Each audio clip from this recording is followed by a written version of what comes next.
In my hometown of Richmond, Virginia, a serial killer stalked the city. He was brutally raping and murdering women in their own homes before vanishing into the autumn night. The media called him the South Side Strangler. There was such a sense of fear in the city. I'm Richard Foster, the host of Southern Nightmare, a new podcast about the hunt for the South Side Strangler. I'll be telling you about how detectives and prosecutors in two cities relentlessly pursued leads, desperate to stop a monster before he killed again. Debbie Davis a few weeks ago. One officer says the murders are too similar for the murderer not to be a serial killer. The police figured out that most of these occurred on a Friday night. The murder of 15-year-old Diane Cho. I actually wanted to kill him. My daughter, why did you do that to my daughter? This podcast is also about giving a voice to the women who can't speak for themselves and who have been remembered more for the way they died than who they were as people.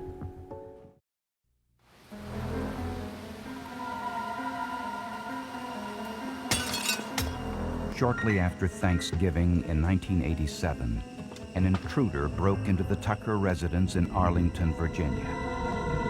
It might have been just another statistic, but the crime committed that night launched a new era in police investigations.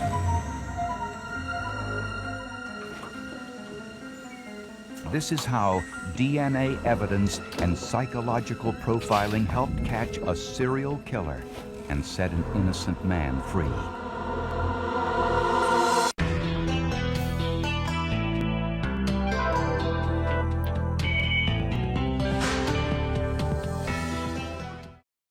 I am Patricia Cornwell, and I have written the novel Flesh and Blood. This is Scarpetta's helicopter. You're going to see this in the Flesh and Blood in my new book, this exact same bird.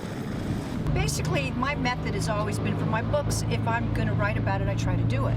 That's my goal, because I want it to be so physical that it's an experience for people. It's not just a read.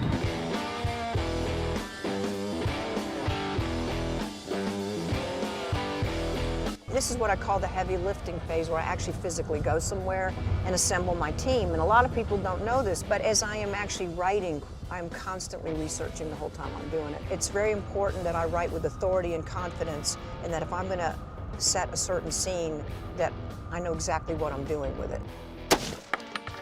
There we go. Let's say you're the bad guy. Right. And you've made something like this for a nefarious purpose. I want to see what evidence you're leaving for me to find that you don't know that you're leaving.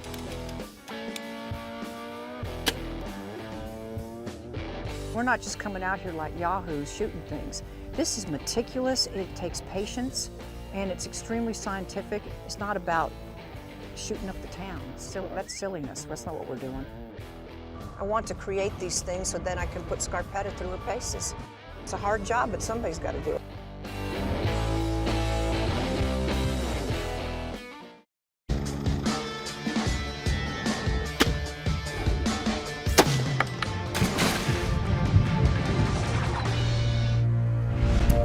This alluring woman is the extraordinary mind behind a whole lot of creative killing sprees. I usually start my day with coffee. At her home in Boston, I found a frightfully brilliant, prose-worthy assassin with the perseverance of a madwoman. If you want to feel lazy about your life, take a look at Patricia Cornwell. 100 million odd books, 120 countries. Yeah. But not just that, a chopper pilot, a scuba diver. Is there anything you don't do? I sound very Australian, don't I? I should be out there doing all these adventures and swimming with the crocodiles and all that crazy stuff you guys do over there. But it's remarkable, and I think it goes to the heart of why you're so successful at what you do, in the sense that you really immerse yourself in the research. Patricia Cornwell agreed to discuss every twist and turn of her award-winning, thrilling world of fantasy and her dependence on coffee. This is another big throwback to my journalism years, because all I did was go to the coffee machine, because you're working long, hard hours. So it's a comfort for me, even if I don't drink it all the time. I just want it sitting there.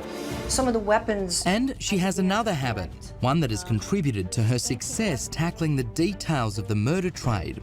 Over the years, Cornwell has collected swords, knives, daggers, guns, all types of weaponry to help satisfy her insatiable appetite for the gruesome details behind criminal minds. You certainly know how to handle most of the weapons. Everything is a vast science, and I am far from close to mastering it. It's aerodynamics, it's physics, it's trying to figure out how something happened, the injuries, the wounds, and what they leave behind. Methodical in her research and execution, Patricia thoroughly enjoys fusing facts with each and every flourish of her fictional deeds, blow by deadly blow. I don't care if you tell me there have been 50 stories about forensics or firearms or Jack the Ripper, anything else in life. I'm going to find something about it that you don't know.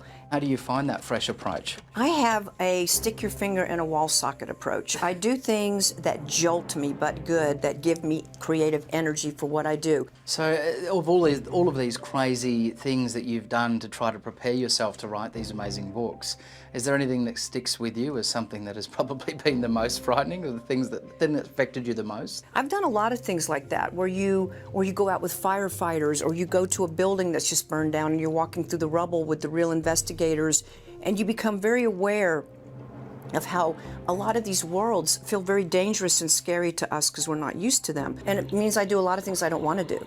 I am one of these odd people. If I haven't experienced something, I'm not sure I can really describe it, and therefore I can't write about it. Hands-on investigation has always been a foundational element in this crime writer's world of words. Tell me about your background, which led up to you being so well positioned to be a crime novelist. You spent time in morgues. Tell me a bit about your life prior to becoming an accomplished writer. This should give everybody hope. I ended up in the medical examiner's office. I went there to do research, and it actually took me 6 years. I can write about autopsies. I don't have to be able to do them. And that's what journalists do. That's what writers do. So that has always been, my method.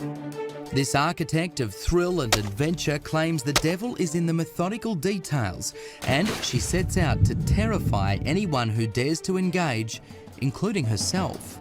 I think listening to you and the way you approach these things, it's you've almost got a fear. Like, you have to really get a good handle on fear. If you have a life that's ruled by fear, you will do nothing except run and hide. And so I always say to people that fear is what will do you in. The fear is what is so dangerous. Don't let something paralyze you. After 28 novels, Cornwell's fans still clamour for any new rendition of her most successful franchise, the Scarpetta novels, which explore the mysterious world of Virginia's chief medical examiner. Cornwell's life experience and thousands of hours of character study and research have helped shape the author's durable leading lady, Kay Scarpetta. When I go to the morgue or crime scenes and I'm confronted with a tragedy like that, I never forget the meaning of it and that it's real. And if I ever do forget that, I don't deserve to write about Scarpetta anymore, because she certainly gets the gravity and reality of all of it. The latest instalment in the popular series is entitled Depraved Heart. One promise Cornwell makes to her characters, her readers, and most of all herself, is that she will do her best to be authentic by demanding that the art truly imitates life and death. What do you do when you're covering tragic events? Do you find some way to either shut it off? But even in a personal sense, for me, you always have to be able to absorb that pain and that grief to be able to convey it properly. And I wonder, as a crime writer as well, whether that's something that you grapple with. That's a really good insight, and you've put your finger on the very decision I had to make in the beginning of my career, exploiting violence and tragedy the same way bad people do. How do I handle this? How do I be a good custodian of this very real information? And so I decided, you know what you do? You tell the truth. The best-selling author is beloved by legions of devoted fans, including a few Hollywood A-listers like Jamie Lee Curtis. Jamie Lee Curtis is going to read a little bit of the new Scarpetta. It'll be the first time I've ever heard Scarpetta's voice. Perhaps this means there is another life for Cornwell's characters. Giving her paper-dwelling personalities life on the big screen might be the ultimate tribute to her creations. Or is it the other way around? I may have created my characters, but they've also created me, because I would not be doing all this if it wasn't for how my career has worked out. So what I say to writers, to maybe answer your question, since I haven't yet, if you don't have a story that you want to write about, go learn and turn yourself into a character. You can do it. Go find something and dig in. I mean, one good way to do it, is go be a volunteer on something. Do something where you get dirty and where you get what it feels like, and that's how you learn. The Scarpetta series is a little bit different because I wasn't steeped in the tradition of mystery writing. And in fact, when one of the first reviewers read Postmortem back in 1990 when it first came out, because I did not follow the tradition of mystery writing, the conventions of the genre, he threw the book across the room after he finished it and said, "How dare her have a killer we don't know?" Well, that's usually the way it is in the world that I work in. You usually don't know who did it, and it isn't always the butler. Or in Stacy's case, she loves to watch really gory shows during dinner. And I can't do that. And people would think I'm the one who does that, but I can't do that. I go, oh, I can't look at that. I'm trying to eat. Stop it. Because if you work in a morgue, you get weird about certain foods, and I'm not going to tell you what they are, or you're going to get weird about them too. You can't do what I do and not be changed by it. It's just people think that I just say, hey, you know what? This is going to be great. Let's go to the morgue today. I know that would be fun. No, it is not fun, and I dread it when I have to do it. It's really, it's difficult because it's real. And when it's real to me, and I've seen thousands of autopsies, over all the years that I've been doing this, then it's hard not to think of real things when you see something that reminds you of it. So I have a difficult time with a lot of stuff I see on TV and in the movies that people would be surprised would bother me.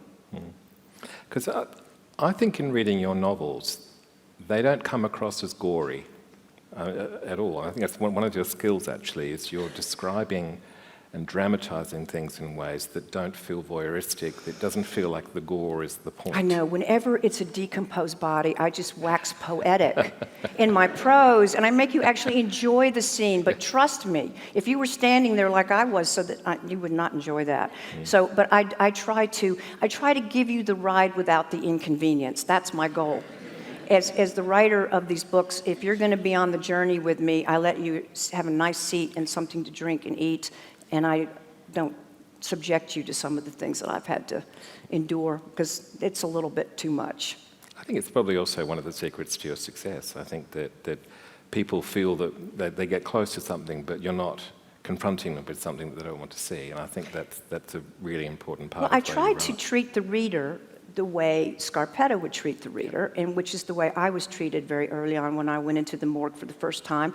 I want her basically to be your safe person, that when you're with her in a scene, no matter what you're seeing or what she's doing or how awful it is, you're okay, because you're with her, and and oddly, I try to exercise that same sort of sensitivity toward the reader by saying, that's enough now.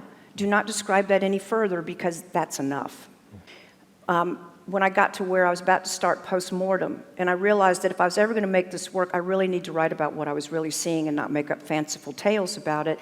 And I spent some real soul-searching but am I going to celebrate something that should be condemned?